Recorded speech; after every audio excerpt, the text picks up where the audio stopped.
Skip, let me tell you something. You don't stumble upon greatness by accident. You build it. You believe in it.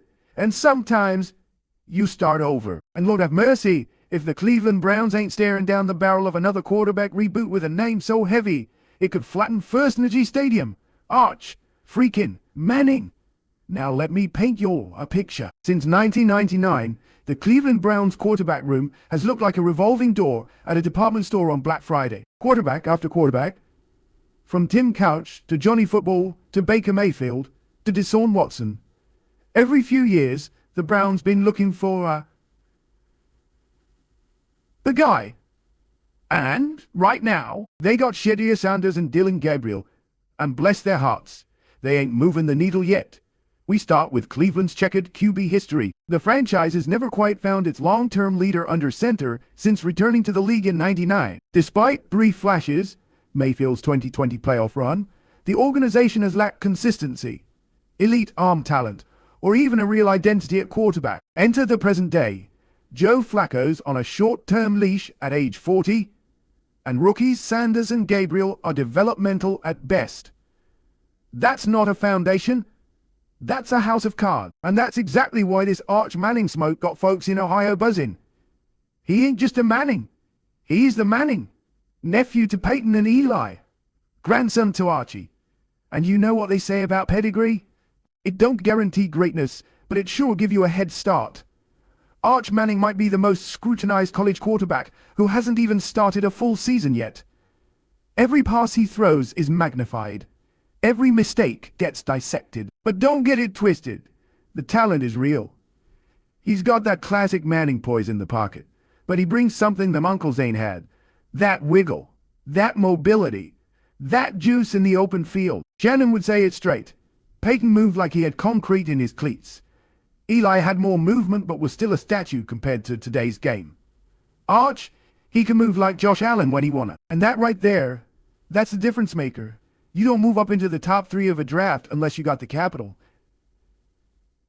And guess what? Browns got it. They already making moves like a team that know this rebuild ain't done. With 2 first-round picks in 2026, thanks to the trade down in 2025, the Browns hold a luxury most teams don't.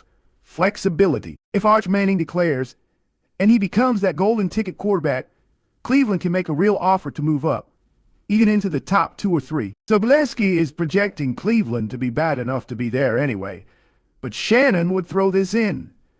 If I'm Cleveland and I see Arch at 2 or 3, I'm pulling the trigger. I ain't thinking twice. This league is about quarterbacks, and you don't pass on a Manning. Not if he got the tape and the tools. I like Shedeur.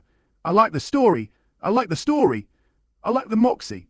But right now, he a 3rd-round pick trying to climb Mount Everest with sneakers on. Dillon? He a scrapper. But we talking about long-term face of the franchise. And I just don't see it. This segment would dig into both quarterbacks the Browns selected in the 2025 NFL Draft.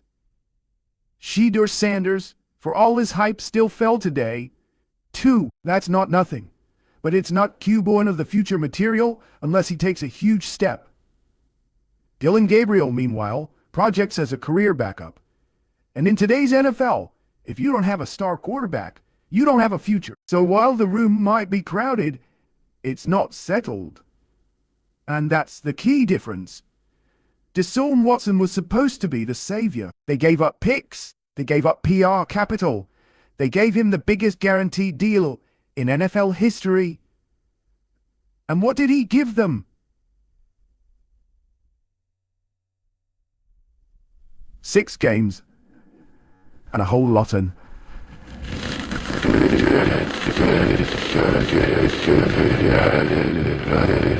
You can't talk about the Browns' QB future without addressing the Deshaun Watson debacle. Between off-field controversy, inconsistent play, and injuries, the Watson era is sputtering, if not already over. Shannon wouldn't hold back.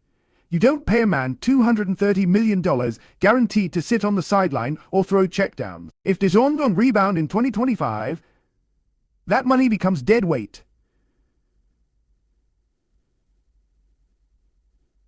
And the franchise is going to be looking for the next bus outer. That mistake. That creates urgency and a reason to draft a new leader for a new chapter. Hype can lift you or bury you. But I seen the tape. Arch Manning ain't just a famous name. He a baller. A breakdown of Arch Manning's strengths and weaknesses as a prospect.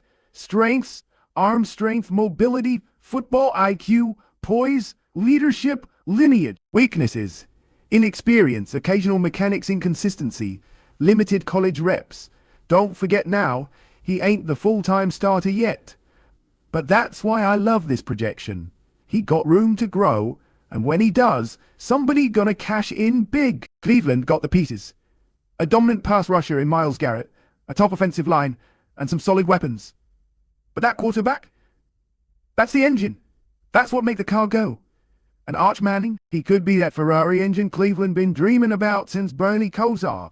With Amari Cooper, David Njoku, and a retooled backfield, the Browns have just enough to help a rookie QB thrive. The defense is elite. The trenches are stable. The trenches are stable. The moment is now. Skip, I've seen teams like this before. All they're missing is that quarterback. That leader. That face. Arch can be that.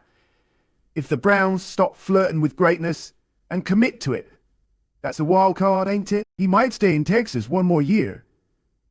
But if he declare, and you pass on him, man, that might haunt Cleveland like that LeBron decision did in 2010. Shannon would walk us through the implications if Arch stays another year. What the Browns do then, what contingency plans might look like, whether they could target another 2026 prospect, or take a flyer on a 2025 rookie if someone pops. Let's talk turkey, Skip. You don't just draft a quarterback and pray. You got to build the ark before the rain comes.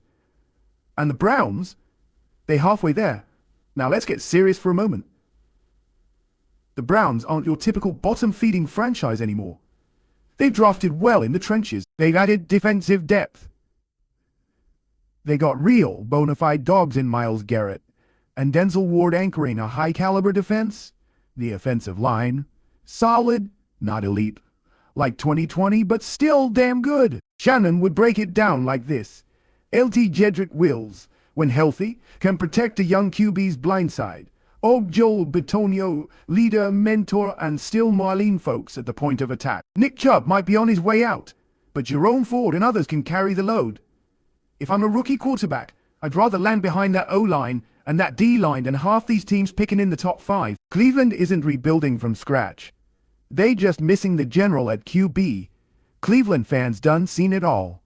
They done seen hope, hype, heartbreak, and hurt all in the same dang decade.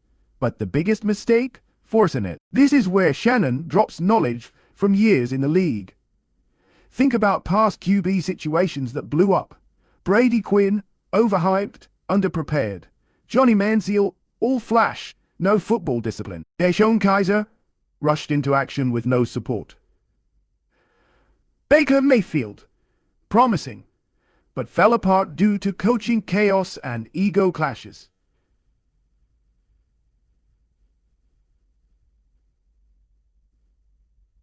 Shannon's truth.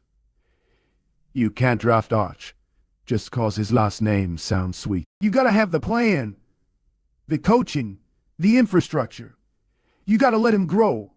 Not throw him to the wolves week 1 just to sell jerseys. This about identity, Skip. This about saying, we done messing around with maybes and what if. The Browns gotta go get their dude. Go get the name. Go get the tape.